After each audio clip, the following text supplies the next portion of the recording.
ہر انسان یہ چاہتا ہے کہ مجھے وہ مرکز مل جائے جس کی وجہ سے مجھے سکون ملتا رہے، لیکن ہم میں سے ہر کوئی سکون کہاں تلاش کرتا ہے؟ کوئی مال میں تلاش کرتا ہے تو کوئی دوستوں میں تلاش کرتا ہے، کوئی تفریح میں تلاش کرتا ہے تو کوئی پڑھنے میں تلاش کرتا ہے۔ سکون کے لیے تلاش کے راستے جدا جدا ہیں، پھر ایک خاص حد تک اسے سکون ملتا ہے، پھر وہ سکون سے محروم ہو جاتا ہے۔ یاد رکھیے گا، سکون اور اطمینان کا مرکز صرف اللہ تعالیٰ کی ذات میں ہے۔ سکون تو ہمارے رب کی یاد میں ہے، جیسے اللہ کا فرمان ہے، الا بذکر اللہ تطمئن القلوب۔ سن لو، اللہ تعالیٰ کی یاد میں دلوں کا اطمینان ہے۔ جو دل میں ہے وہ کہہ کر پرسکون ہو جائیے۔ آپ کی پریشانیاں کوئی نہیں مٹا سکتا، آپ کے دکھ و غم کوئی ختم نہیں کر سکتا، نہ ہی کوئی آپ کو خوشیاں اور آسانیاں تھما سکتا ہے۔ یہ صرف رب کی ذات ہے جس کے پاس ہر شے کے خزانے ہیں۔ اسی سے مانگیے، وہ ہر شے پر قدرت ہے۔ اس کی عطا میں اتنی وسعت ہے کہ انسان کا دل غنی ہو جاتا ہے۔ جو بھی چاہیے اپنے رب سے مانگ لے، اس ذات سے جو سب کچھ عطا کر سکتی ہے۔ اور رہی انسانوں کی بات، تو انسان کسی کو کبھی کچھ نہیں دے سکتا، کیونکہ انسانوں کے پاس کسی کو عطا کرنے کا اختیار ہی نہیں ہے سوائے اللہ تعالیٰ، جس کے لیے رب چاہے اور جس شخص کے ہاتھوں چاہے۔ جب عرش والے کی طرف سے ہاں ہو تو پھر فرش والوں کی سازشیں بیکار ہو جاتی ہے۔ سجدہ مکمل کرنے والوں کی کہانیاں اللہ نامکمل نہیں چھوڑتا۔ جب عرش سے بلاوا آتا ہے تب بکھرا وجود بھی سنبھل جاتا ہے۔ رات کے اس پہر وہ تمہیں چنتا ہے، تب دعا تو کیا ہر خیال بھی پورا ہو جاتا ہے۔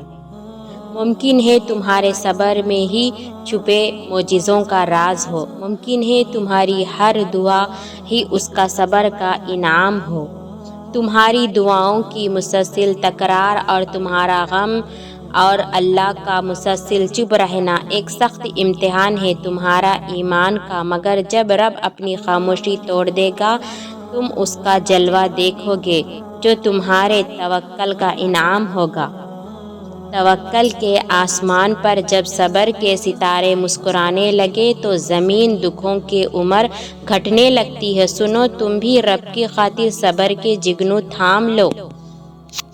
اگر انسان اللہ سے ملاقات اور اس کے قریب ہونے کی لذت و خوشی کو جان لے تو اسے اللہ سے دوری پر غم محسوس ہو۔ وہ جو تمہارا رب ہے نا، اسے تم اور تمہارا دل بے حد عزیز ہے۔ وہ تمہیں فقط تمہاری خواہشیں نہیں بلکہ وہ تمہیں چاہتوں کا پورا جہان دینا چاہتا ہے۔ اپنے رب کی رحمت سے مایوس مت یقین رکھے تو کیا کچھ نہیں ہو سکتا۔ جب ہم اللہ کی رضا پر سر جھکا لیتے ہیں اور معاملات اللہ کے حوالے کر دیتے ہیں تو اللہ بھی پھر یا تو ہمیں وہ چیزیں دے دیتا ہے یا پھر ہمارے دل کو ہمارے نصیب پر راضی کر دیتا ہے۔ جب ہم زخم کے اسے اس ہاتھ میں تھما دیتے ہیں تب وہ مرہم کا وسیلہ بھی بھیج دیتا ہے۔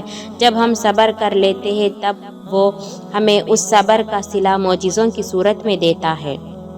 جب اللہ سے مانگ لو تو دل میں نہ ملنے کا ڈر نہ رکھو، کیونکہ اللہ پاک اٹھے ہوئے ہاتھوں کی لاج رکھتا ہے۔ سنو، صبر کرو، اللہ آپ کے دل کی سنتا ہے۔ آپ کو وہی ملے گا جس کے لیے آپ دعا کر رہے ہو۔ کچھ مانگنے والی عطائیں ایسی ہوتی ہیں جو اسے بہت پیاری لگتی ہے، پھر وہ اسے عطا کرنے کو بار بار دیکھنے کے لیے قبولیت کا وقت بڑھا دیتا ہے۔ اللہ سے مانگنا کبھی مت چھوڑنا۔ اللہ نے تو ابلیس کو بھی دے دیا جو اس نے مانگا، تو تم اپنے آپ کو کتنا ہی گنہگار سمجھتے ہو۔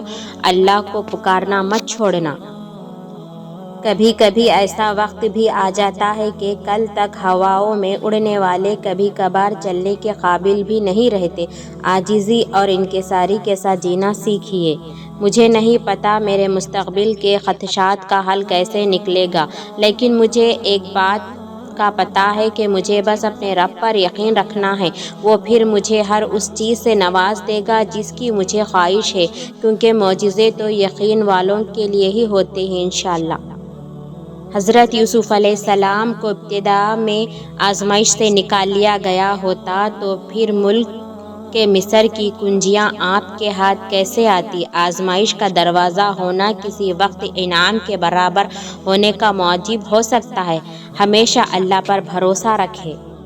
جب منزل تک پہنچ جانے کے تمام راہیں بند نظر آئیں تب بھی یاد رکھنا کہ ایک ایسی راہ ہے جو ابھی بھی تمہارے لیے کھلی ہے۔ جب کوئی بھی شخص تمہارے ساتھ چلنے پر آمادہ نہ ہو تب بھی توکل رکھنا کہ وہ جو شارق سے بھی زیادہ قریب ہے وہ آج بھی تمہارا منتظر ہے۔